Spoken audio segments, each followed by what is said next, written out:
Cowboys definitely didn't earn anybody's time today, but you guys deserve at least 20 minutes. The least I could do would be to give 20 minutes to y'all. You guys have been incredible, by the way. Thank you all for the support in the chat, behind the scenes, tagging me directly on all the social medias, man. I really appreciate you guys. We just crossed that 6,000 subscriber count on YouTube, so that was really cool. I enjoyed that over the weekend. Enjoyed a Texas win, and I also enjoyed celebrating 5 years with my wife yesterday as a result, who was in their sleep. But my better half, the person that makes me better, it's 13 years together, 5 years married, all the things that we've been through in our lives together, man. It's wild. She's been right there with me every single step of the way. My biggest brag on her is that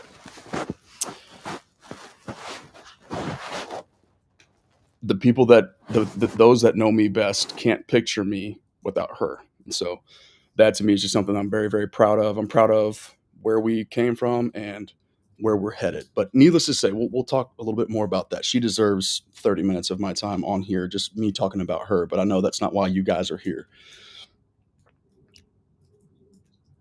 The Bears did what they should have done. What's up, Lando? My man. Thank you. I appreciate that. Congratulate her, by the way, for putting up with me.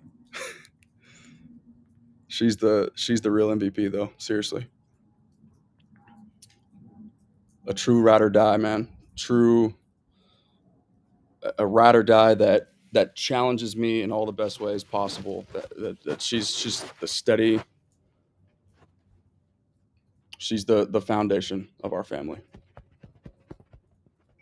All the things that she does, dude, it's wild. But we're talking football, and I just have a couple thoughts. I can read a room, okay? I know everything is gloomy right now, and it feels like we're headed for another 2024 campaign all over again. And maybe that's the case. Maybe that's the case. I can read the room, okay? I can read a room. I know that there's going to be a lot of people that are frustrated at me in the comments for not mailing it in. But I did want to just ask a couple very simple questions. And y'all just tell me. Tell Lando, whoever else is in the chat right now. Let me go back and see what we got. Ethan,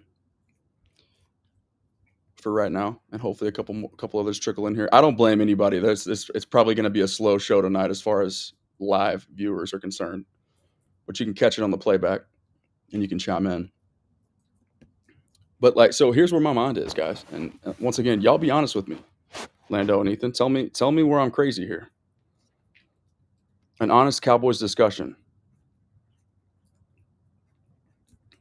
Is this flawed?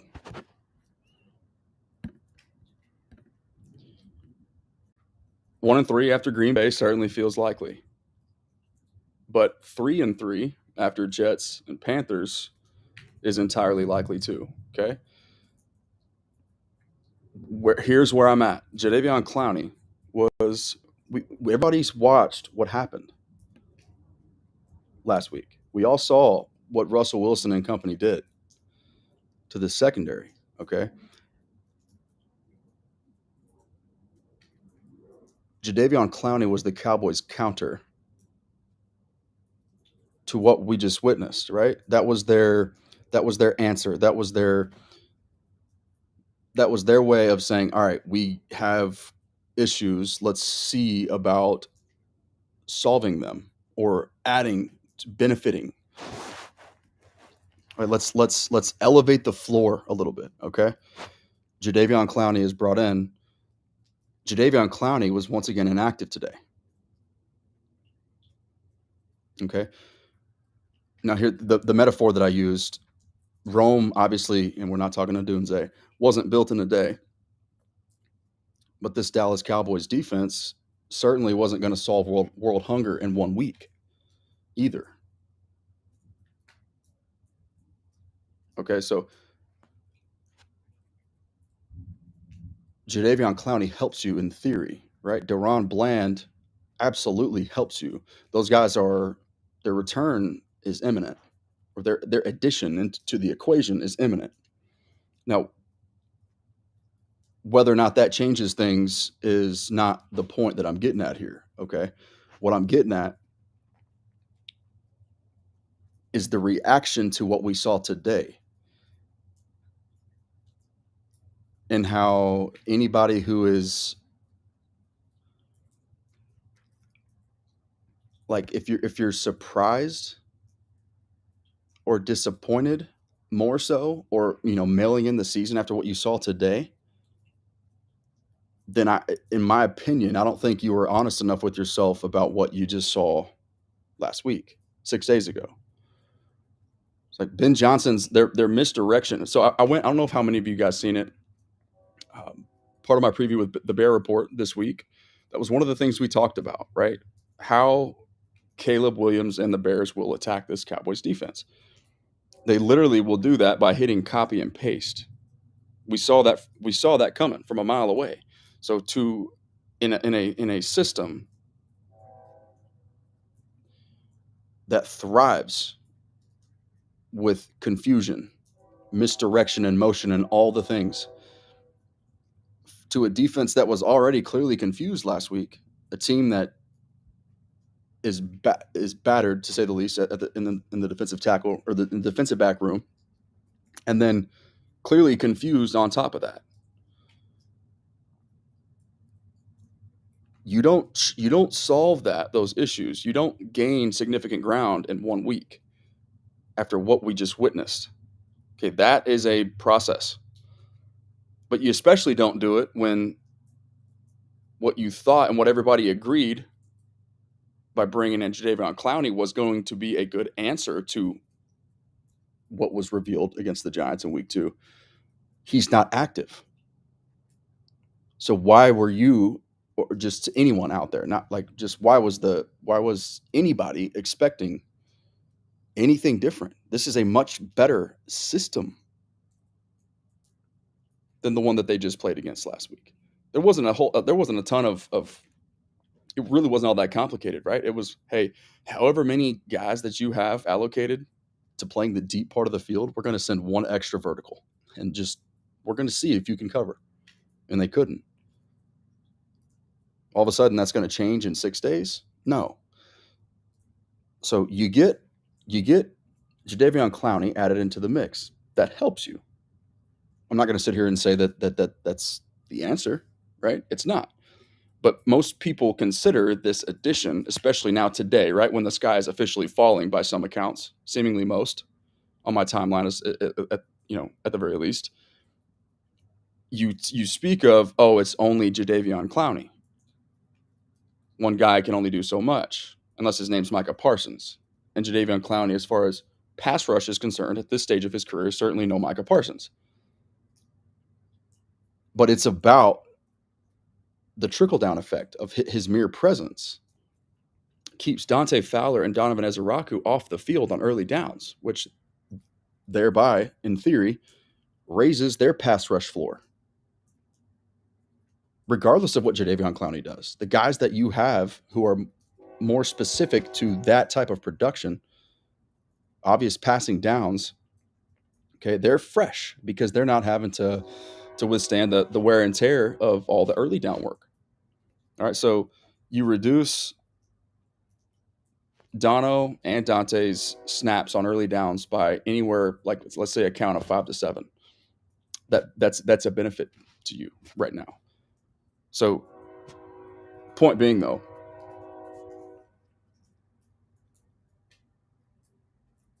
this is going to be a steady progression, but to mail the season in after just 2 losses now, week 3, it's one thing. It's one thing if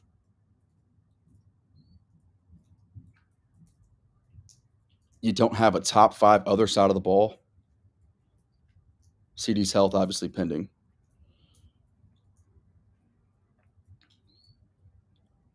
Looks like it's going to be a high ankle sprain. That's just what my gut said when I saw the way that roll. Usually, when you get rolled up on and your ankle rolls out, especially if the pressure or the um, like the pinpoint, the anchor point was like coming from the top, like from mid calf, basically down. That just screams high ankle to me. But these issues were always going to be exposed and exacerbated by a guy like Ben Johnson, who is going to have misdirection and motion elements on every single play. Everything is layered that way. On top of a quarterback who is even more dynamic with his legs than Russell Wilson was, or is, or ever has been. Caleb Williams is as dynamic as they come. He is Patrick Mahomes, Josh Allen, Lamar Jackson levels of elusive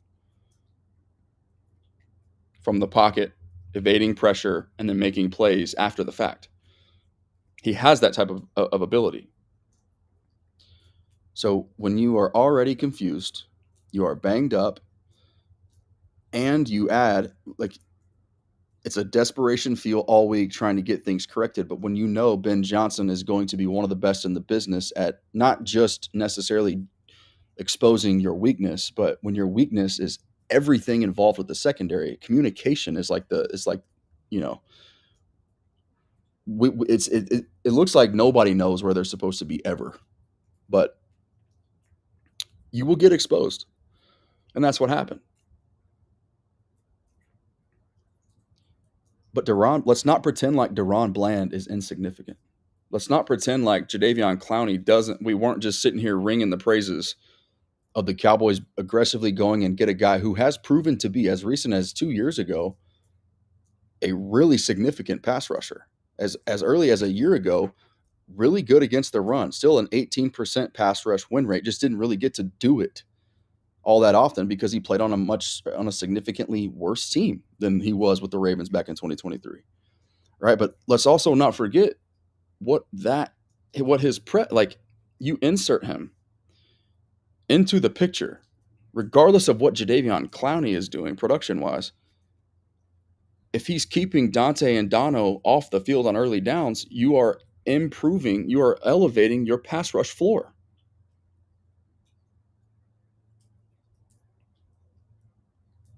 Without doing anything else.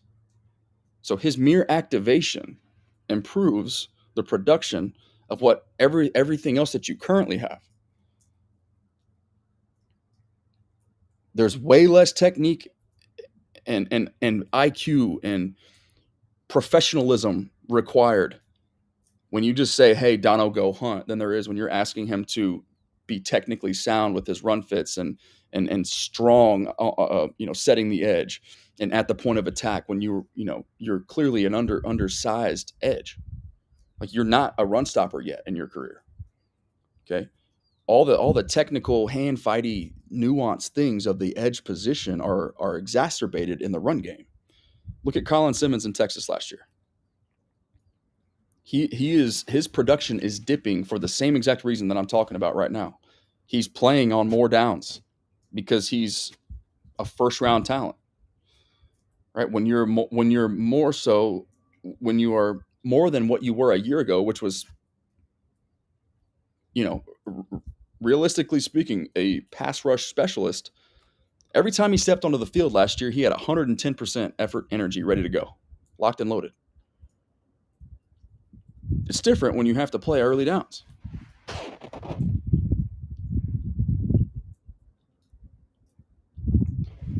So especially when you're a rookie, man, that just being asked to do that a lot less, that helps you. Donovan Ezeraku is going to benefit from the presence of Jadeveon Clowney, regardless of what he's got. If he's a 9.5 sack guy that he was 2 years ago, if he's a 5.5 sack guy that he was last year.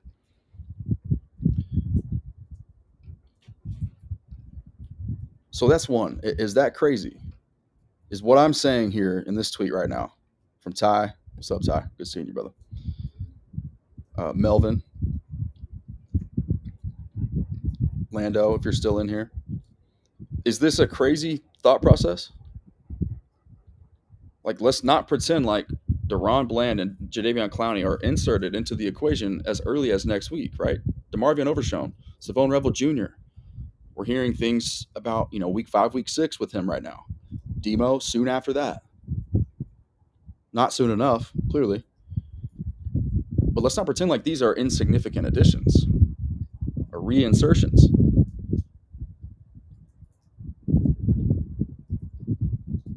And here's the other thing, if absolutely nothing else, where I'm at with this whole situation is, and there's a couple more things I want to talk about, but with this particular topic here, pass rush or improving the defense, or are we should we mail the season in? That's all that stuff. That's insane to me because of how good this offense is. They're going to score points,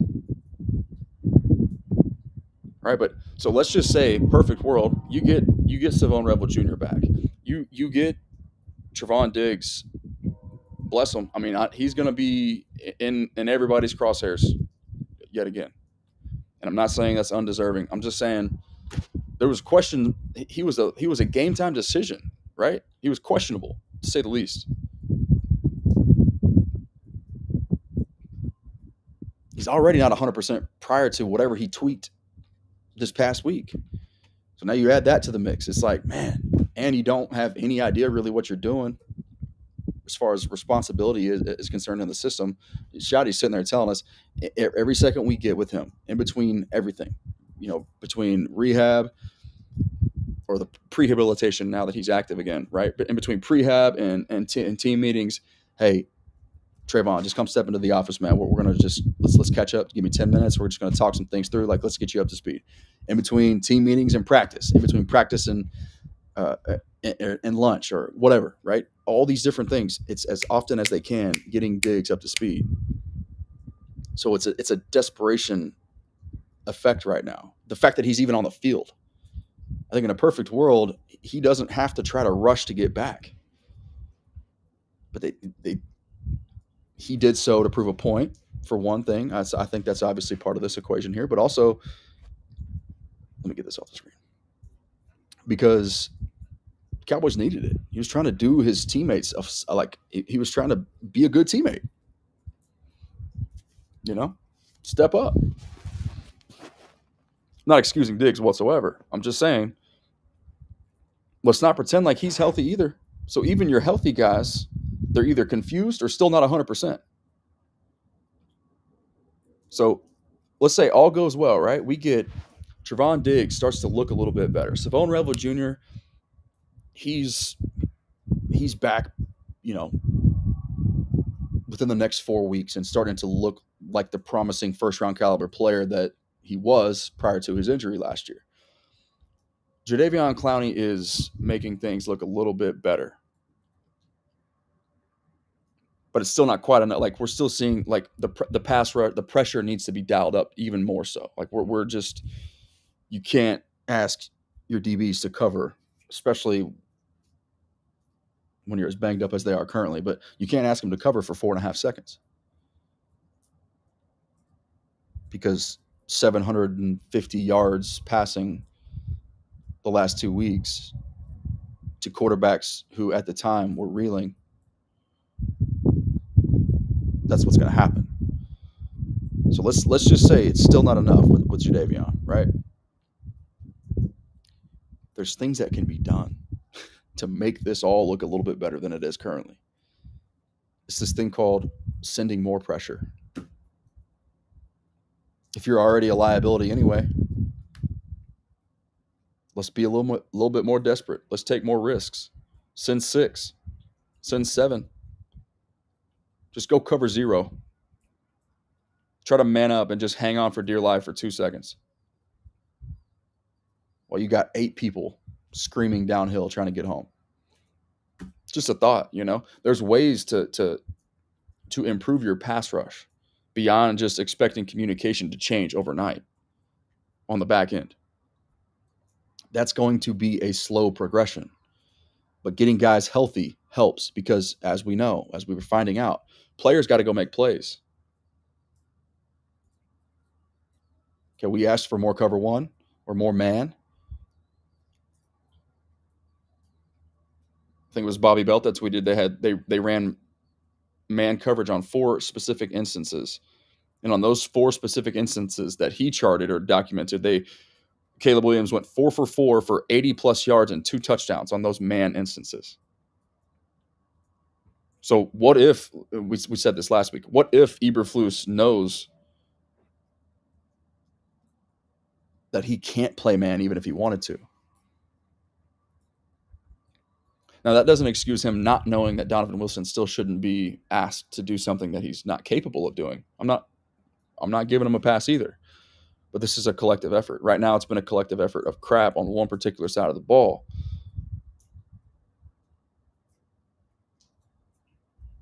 But it's a week-to-week league for a reason. We just watched, people are saying, well, so I mentioned Panthers, Jets, or let's just go chronologically.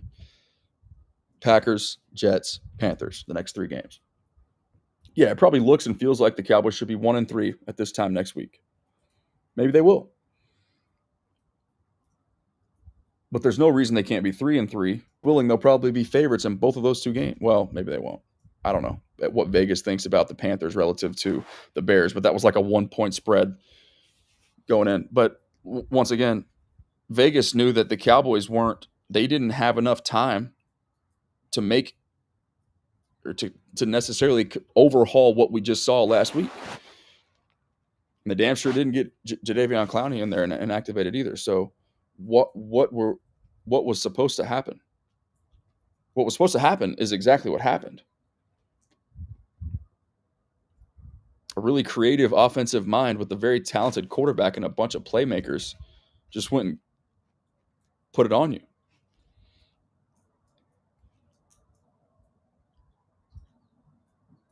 And that's what I was about to get to, Ty. The Browns just beat the Packers.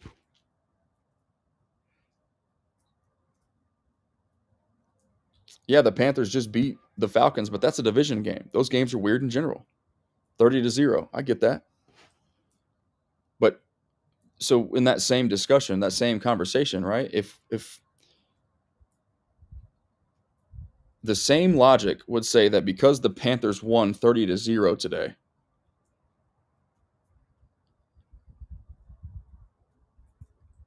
with Cowboys fans' logic saying mail it in the season, then Panthers fans with that same logic should be crowning the Panthers division champs, playoff contenders, Super Bowl contenders.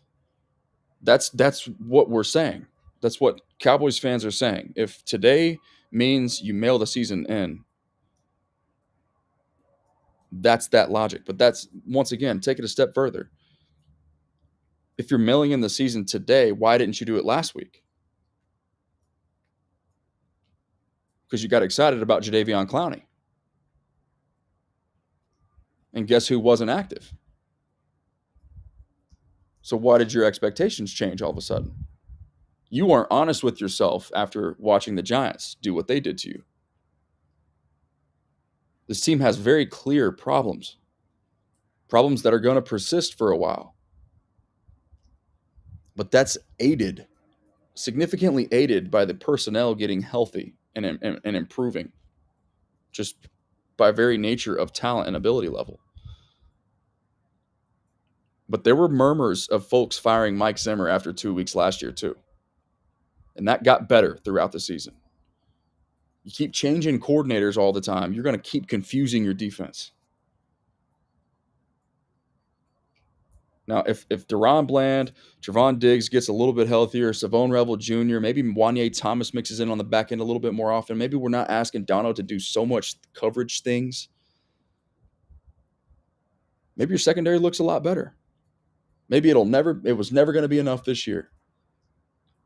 Both of those things can be true, but neither of those things do we know for certain today.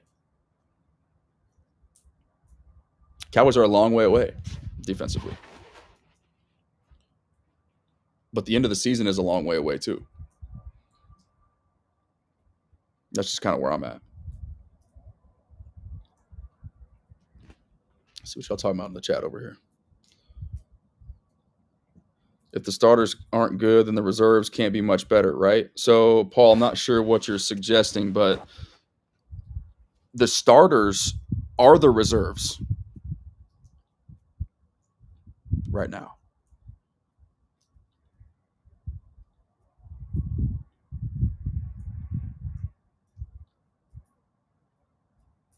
Reddy Stewart was the ninth corner that you had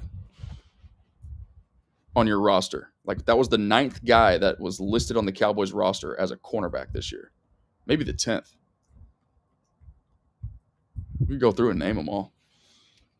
Josh Butler, Zion Childress, Reddy Stewart, Trevon Diggs, Deron Bland, Kyer Elam. I'm missing a few others, I know for a fact. You guys get the point.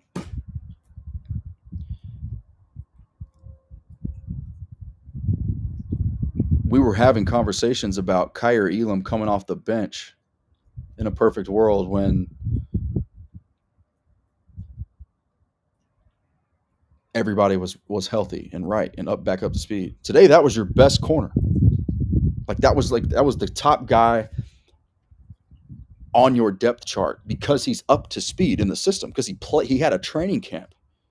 He participated in the preseason, like before the season began. Trevon Diggs didn't get that luxury.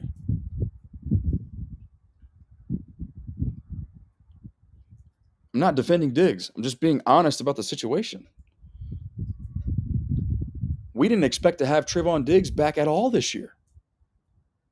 Remember that? There was a lot of people that were saying halfway point of the season, if at all, just 2 months ago.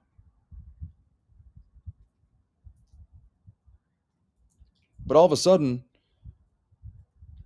Deron Bland, who's a record-setting All-Pro in this league, fifth highest paid guy in the league, by the way.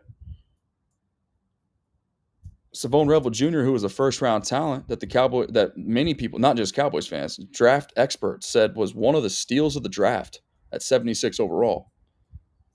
All of a sudden, Jadeveon Clowney, who fans pushed pause on their disdain for the defensive performance that they just saw, they got excited again.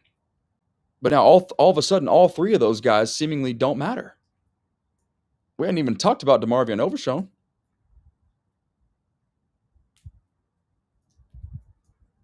So I just don't necessarily understand the logic. I mean, I get it. It's part of being a fan, right? It's a roller coaster of emotions, and sometimes it sucks, and you don't always have the clearest perspective or the best bird's eye view in the immediate aftermath of a performance, especially one like that.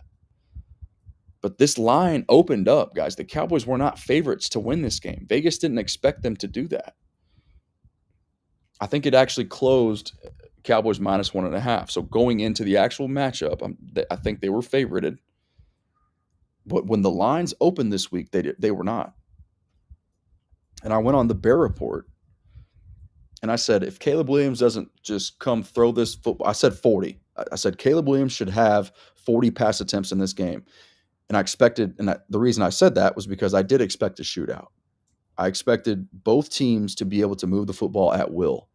And today, if you actually watched closely enough, that was the case before things got out of control because the Cowboys kept turning it over. Fumble on the opening possession, you're marching.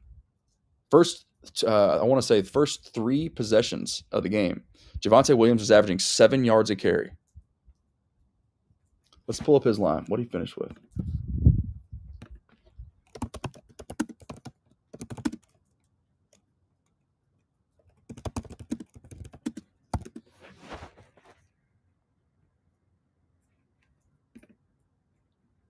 No, we didn't have a ton of carries, but he was getting spammed early on. They were having a lot of success. It was second and short, it felt like 1st and 10 to 2nd and 3, 2nd and 3 to a gain of 6, just like that. And then, okay, he finished with 10 carries for 76 yards today. 10 carries is all he got. 10 total carries in this game because it just got your defense is that bad. It got that out of hand that quickly. That's how you have a guy averaging 7 yards per carry and you have to abandon the run because your defense is that bad. That's insane.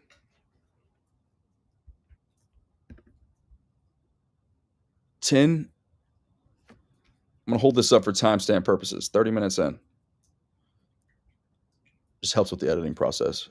uh, in general. But like since this is a live, just so I can scroll through and know, so I don't have to add timestamps to every show. I can just like sometimes do some things.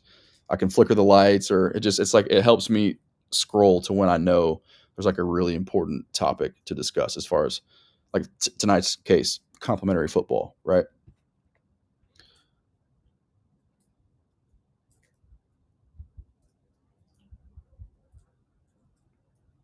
So okay, so I'll get to that question in just a second, bro. I appreciate you being here.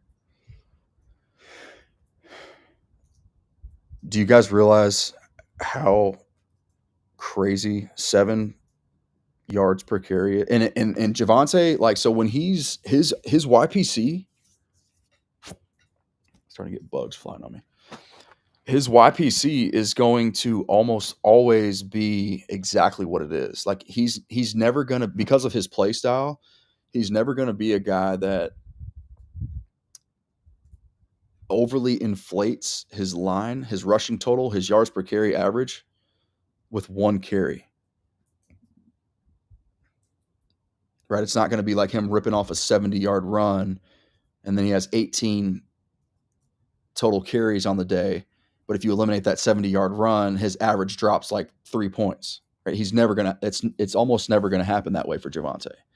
He was literally churning out 7-yard carry after 6-yard carry after 4-yard carry after 8-yard carry, like at will, over and over again. Oh no. Why am I cutting out? Sorry, guys. Hold on. Thanks for letting me know. We'll do. Let me do a quick refresh. Give me 15 seconds here.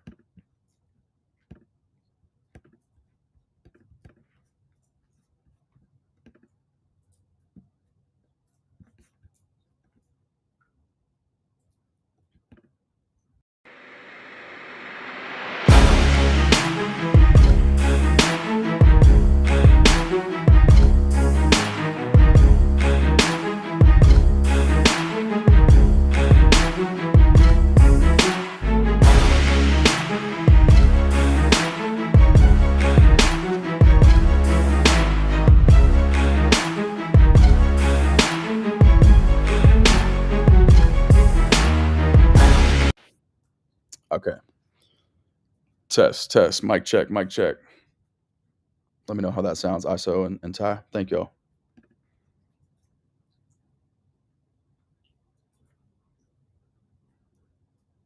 Since the beauty of live shows is you guys can check me when I'm wrong, or you can alert me when something with some sort of production element goes out. Did he? Ferguson got called soft by Brady. I didn't see that.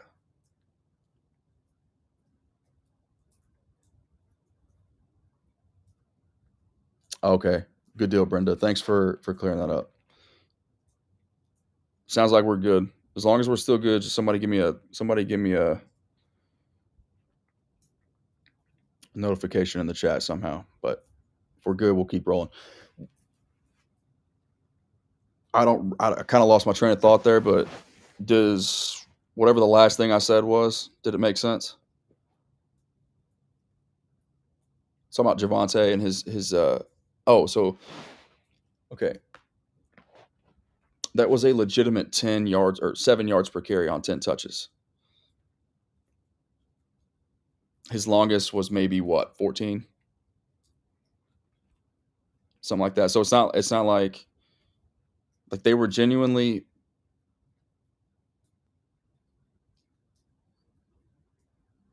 Okay. Brenda says we're good. I'll take Brenda's word for it. Thank you, Brenda. We watched Javonte Williams churn at will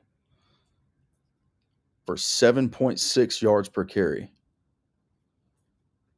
And the Cowboys defense was so bad that they had to abandon the run when they were averaging 7.6 yards per carry. Okay, here's another. Let's do this. how many of those carries came after the second quarter?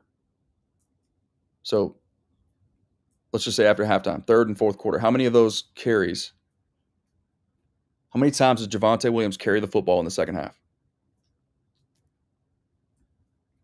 The answer is yes, by the way, ISO. Every back needs a complementary piece. Or it's ideal if you have one. Jadon Blue really is the perfect skill set to complement what he does. Their play styles could not be more contradictory, but it is a perfect marriage in regards to Thunder and Lightning.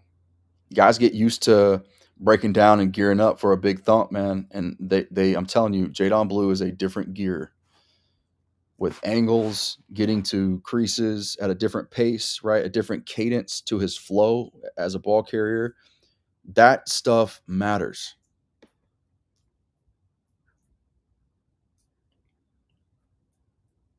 But also the fact too. So not only is it, it's confusing, it's difficult, it's a change up, right? It's the same thing. Okay, think about it. ISO. I'm a baseball guy. I used to be a pitcher, so I like to use baseball analogies to kind of get just hopefully it's just a different perspective and a better way to understand what I'm talking about. But like pitchers, no good pitcher has ever just had one pitch unless you're Mariano Rivera. But even he had more than just a cutter in his bag. Right, but he's the exception. He's not the rule. Point being, you guys understand where I'm going. Quarterbacks, what am I talking about? Running backs have they are one pitch. Okay, each back is a pitch. It throws the defense, or in this analogy, the hitter, off if he has to think about more than one pitch. Once again, the angles are different. The speed to the hole or finding the crease is different. The way that you have to break down to try to tackle him is different. But then also the way that Jadon Blue can make one really timely and blocked up crease instantly six.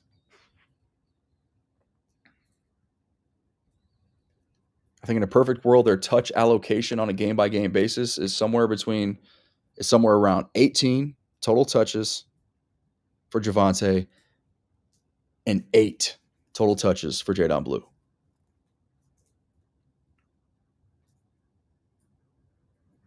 I think that's a perfect world. And then whoever the RB3 on the roster is at that point, maybe it's Hunter Lipke. He spells in and out and in between.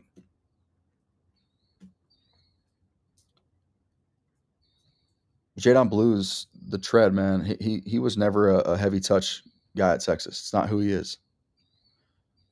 I think he's capable of, he can handle the workload at some point as he kind of calluses his body to the everyday wear and tear of the NFL the week to week. But Miles Sanders is fine.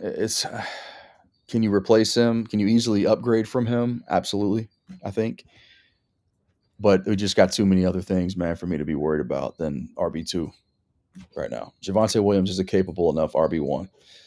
But yes, he would be better served if he were complemented by somebody like Jadon Blue. It's a completely different player. Right now, it's too early. How do you pronounce that first name, by the way? I like it. It's a cool name, but I just want to make sure I say it right. My gut would tell me if I'm correct. Kadani? Is it Kadani Torres? I like that name. It's unique.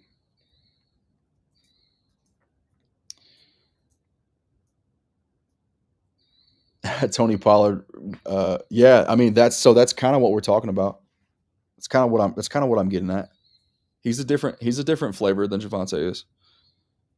Most running backs are a different flavor than Javonte, for being real. Very few guys play with his level of pad level and power. I told you all that. Somebody on Twitter added me and said, hey, hype us up about Javonte before the first game of the season. It was like 12 o'clock or whatever it was. And and we had this discussion before, but the guy was like, "Hey, make a hype video for us about Javonte Williams," and that's exactly what I was just trying to highlight, just to bring to life.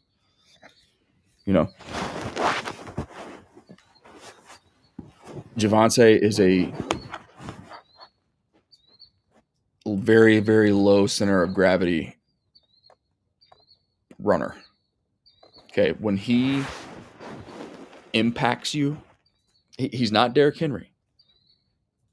Different types of power that we're talking about there. All right.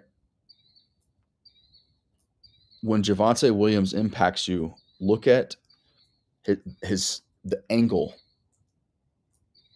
It's like look at how his chest, where his chest is, and relative to the floor, to the turf.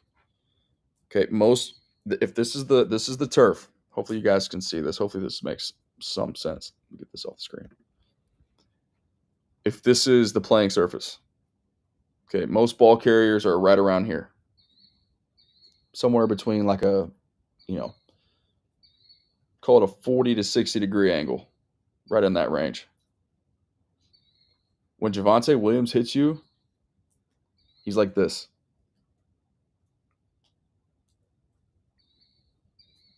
So not only is he a very compact player, a ball carrier, his body type, he's a compact build. He hits you almost always lower than you are hitting him. It's really fun. It's really different. It's really unique, and we should really appreciate that. But that's exactly what we got. So all I was just trying to do was just say, hey, his play style, it was the 2Ps, power and pad level. Okay, pairs perfectly. There's 4Ps for you with the 6'4", 335-pound across the board when Cooper Beebe is healthy, offensive line interior who wants to win by being powerful. That's how they all major in that one thing, right? So it just made sense, and it works. But now you add a lightning element to that, then you got problems, man. Like, this offense is ready. It's a championship level offense. So long as 4 is upright, of course. Now I'm factoring in the development of Tyler Guyton. I'm baking that into the process, right? Because that was already understood. Like, we knew he had to just be marginally better. Just go from just be league average. And I think so far, I obviously have to check and see how he played today. Admittedly, it was kind of a whirlwind. Just mid-afternoon games when it's like dinner time at my house, and then dinner time means you either better be cooking or you better be entertaining the baby so that the other spouse can cook. It's kind of chaos, right? But luckily today I got to watch the whole first half. My girls were just exhausted, so they were asleep. So I was dialed in on the first half, but then most of the second half was kind of hit or miss. So I have to go back and watch. I need to do that anyways, but especially today, I don't have a good feel for how individual players fared in the second half and beyond. So, man, it's just really, Ryan, I understand where people are coming from, man. And I'm not mad at you for asking this question whatsoever. So please don't take don't take this that way. For me though, I just can't get there. I can't sit here and talk about, let's get a new DC in here before for two reasons, right? Number one, it's too early to tell if they're gonna figure it out in the secondary. But number two, even if it wasn't, they're still missing like three key parts of their really key parts, significant elements to their overall success in the secondary. And that doesn't even include DeMarvion Overshown, who's going to provide an element of pressure. That doesn't include Jadeveon Clowney, who we already spent 10 minutes talking about how he elevates everybody else's floor. He makes Donovan Ezeraku and Dante Fowler better because they don't have to be on the field on early downs.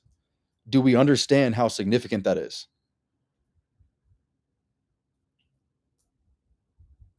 Does that make sense?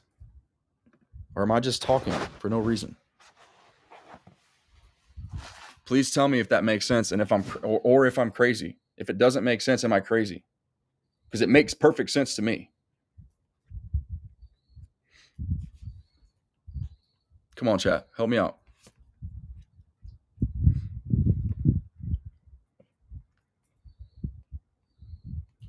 Okay. So all right. I'm cool with that, ISO.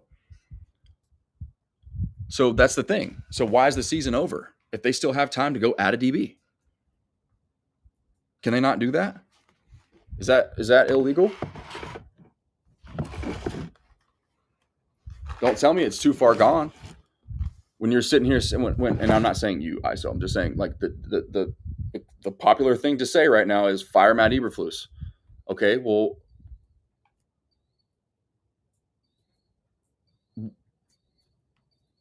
then how is adding somebody any worse than firing that guy? So I mean, like what with that logic, right? Mail the season in, fire Eberflus.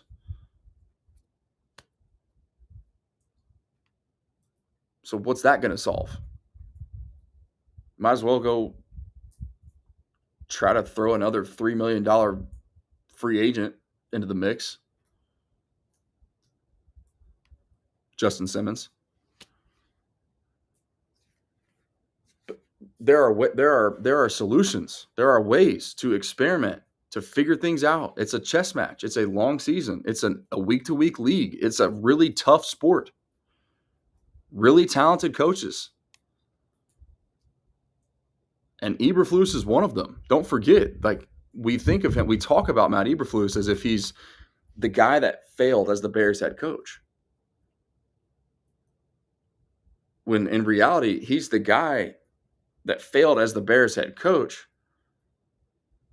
because he's a really good defensive coordinator. And he revolutionized the Indianapolis Colts defense. He was that good as a defensive coordinator that he got a head coaching job. Turns out he, like most defensive coordinators who try their luck with being a head coach, is much better served, or at least with his 2 previous stops, he was a much better defensive coordinator than he was a head coach. And that's all right. But all of a sudden, 2 games in, with none of your personnel, none of your 3 most significant contributors, so we thought, before the Kaiir Elam experiment began in training camp, before we actually got to see it, right? It was who? Trevon Diggs, Deron Bland, Savone Revel Jr. Savone Revel Jr. happened before we knew what Kaiir Elam was going to be, what we saw of him, what we got excited about in training camp. Okay? So your top 3 guys, 2 of them weren't on the field the last 2 weeks, and the third one was playing more and earlier than he probably should have been. If you're on the field, you better be 100%. You better be ready to go. But I'm just saying it was that level of desperation where we're talking about, hey, we might have 2 undrafted free agents starting for us alongside a reclamation project in week 1. Reddy Stewart, Zion Childress, Kaiir Elam, come on down.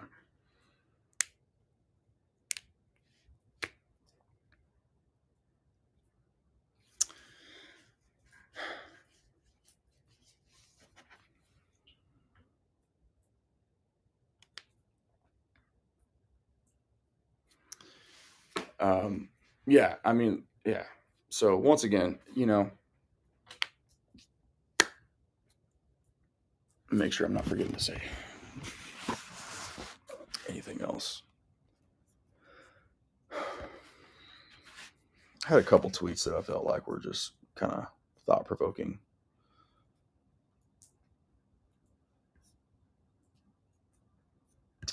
This is a good point from, or just a good interaction, a thought provoking discussion between myself and Foots earlier. He said Jake Ferguson's 13 catches for 82 yards just feels like empty calories, giving you nothing after the catch. Also, don't know why he's being targeted so much. So, my initial reaction, and I don't know that I'm right. I'm just, once again, this is just speculative. You guys can weigh in if you want to, but my gut told me, and I said this to Foots, that it's just the result of an assignment sound secondary tasked with bracketing and keeping the lid on the lone remaining threat, which in this case was George Pickens. And then I said, as always, the all-22 will provide further clarity.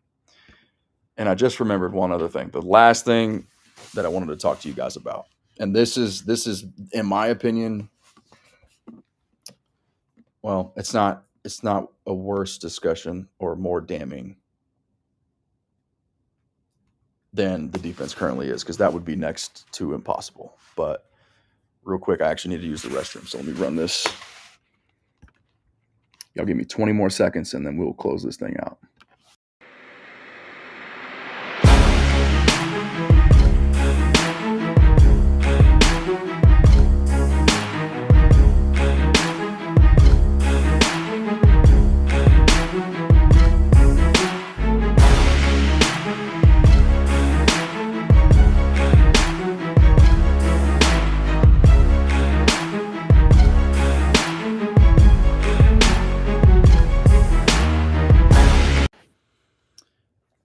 Okay. This was actually the first time in the game where I was audibly and visibly frustrated, like over it. Where I had, it was just like one of those moments where you just like, you throw your arms up in the air. A lot of the other stuff can be explained, guys. It really can. You turn the football over more than the other team. You put the other team in even a more perfect scenario to really play from a lead and force you to be one-dimensional. You fed into how they needed to win.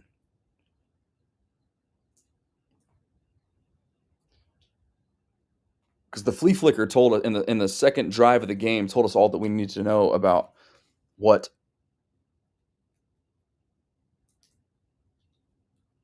the Bears thought about their chances today. Right? That felt a little desperate to me, did it not? Or I'm like, okay, they're literally pulling out all the stops to try to build themselves a lead, because they know what we knew, that they can't they can't play two-dimensional football if they don't have anything but a significant lead. They can't run the football successfully from a neutral or negative game script. They can't do it. At least not yet. They will continue to get better, most likely. Okay, but everything else I wasn't mad about because I wasn't surprised by it.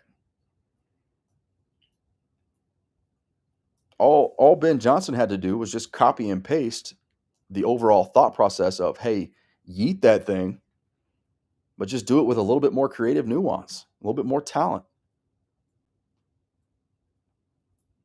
Their job was easy.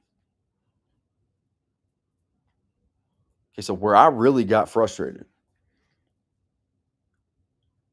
because this was something that the Cowboys could directly control.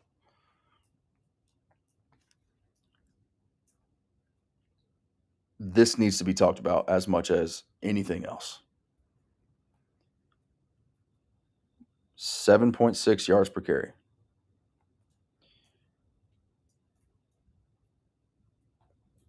We predicted the Cowboys having a successful power running game. We, like literally us here, you and me. And I just told you guys, I talked about it. Somebody said, hype me up. And I did it again 10 minutes before. It was 12 o'clock, the Thursday before Thursday Night Football, kick to Cowboys Eagles to kick off the NFL season. And it wasn't like some crazy thought process. It was just me saying, okay, here's who Javonte Williams is. He says he's healthy. I trust him. I know who the player is when he is fully healthy. The Cowboys are doubling down on or tripling down on the interior of their offensive line of just people movers, right? We know Clayton Adams is going to deploy heavy misdirection, heavy counter, heavy duo. So it's just going to be a power run approach just by nature of the personnel. It wasn't like I'm Nostradamus over here. I'm just literally doing my homework and I'm just talking to you guys. That's it. That's all I'm doing. That's all the whole method. For those who are new here, the sports below the surface truth for the true fan. That's what I do. That's what my passion is.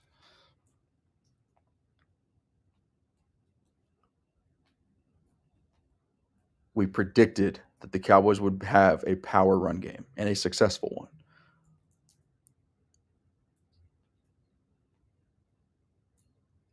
We watched them have success with a power running game for the first 2 weeks of the season. We reacted to them having success in the power running game through 2 weeks of the season. We were excited about them having success and being a power running game, a multidimensional offense for the first time in far too long, where they actually threaten teams out of a too high vision based, zone coverage shell, right? The 3.2 yards per carry that's crippled the Cowboys in the playoffs because they're playing against competitive, competent, quality opponents who are literally going to say, okay, Dak, good luck. Beat us if you can, but you can't because nobody can.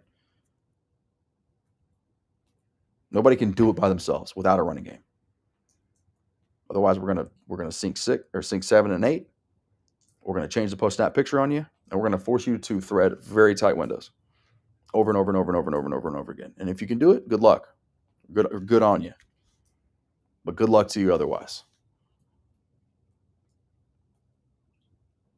The Cowboys have a power run game that marries to their passing game with seemingly unlimited weapons, some of which are still working their way into the mix. Kevontae Turpin. Others haven't even been active yet. Jadon Blue. It's a top 5 offense, bottom line. But one where their power running game that has long since evaded them, where they were getting 7.6 yards per carry. They get to the 1 yard line, have a chance, albeit a very desperate one, a borderline flat line level chance, but we got a little bit of a pulse. Back door's still cracked. Gotta have it. All we need is 1 yard. All these things, all these predictions, all these verifications, all the proof on the literal day of power run. The Cowboys have 2 opportunities from the 1 yard line to prove that if nothing else, this play right here, we have power run. They got 2 chances to do it. Time not their friend. Game on the line. Hanging by a thread. Desperation. 1 yard. That's 6.6 less than Javonte Williams was averaging on that day, by the way. That day was today. 1 yard. 2 opportunities. 3rd and goal from the 1 yard line. And we don't even so much as try it once. Pass.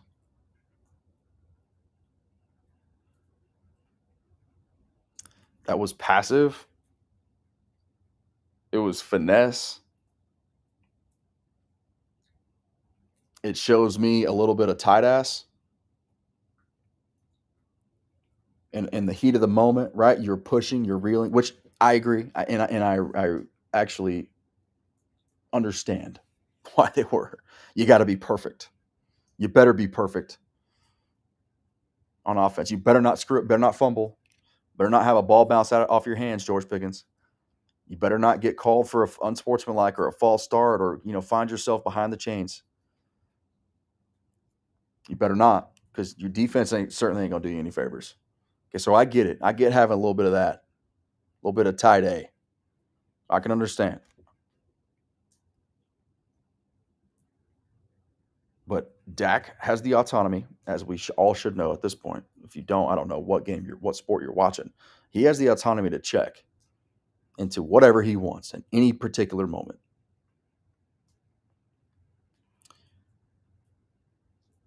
But Shoddy, Clayton Adams, and any other offensive personnel member with a headset, or even with a voice, with access to the sideline, should be raising their decibel level into each respective speaker or eardrum. Pound that freaking rock one time. Get 1 yard. Put this ball in the end zone and keep our chances alive. Nobody thought to do that. Not just one time. It's not like if it's one instance and you think maybe you like your chances, you have a better matchup somewhere else, you have a play that you're guaranteed, like your 2-point conversion play, the one that you drew up and game plan for and had circled all, like, that's fine. If you tell me that's your one play and that play didn't involve handing the ball off to Javonte Williams, okay, I'll grant you that. If that's what you thought this week, that's what you game planned and prepared for. You had to test it out in a heat of the moment to see if it works, if you can take it with you moving forward. I get that. Try it out once. But when all else fails, in a gotta have it moment, all I need is 1 yard to keep my chances alive. What are they doing? Not putting the ball in the belly of power and pad level. 7.6 yards per carry worth of power and pad level with the game on the line. 1 yard. Got a bug in my shirt, so that means it's time to sign off. How poetic is that? Anyway, I'm going to rectify this situation. Hopefully, the Cowboys can rectify theirs. But if not, I hope that you guys have enjoyed this hour and 3 minutes. And I also hope that you would do me a favor. Hit the like button for me and tell somebody where to find me. The Sports Below the Surface Truth on the Dallas Cowboys, the Texas Longhorns, and otherwise. Thank you guys for your time. Remember, the prayer changes things and the war's already won. I love you.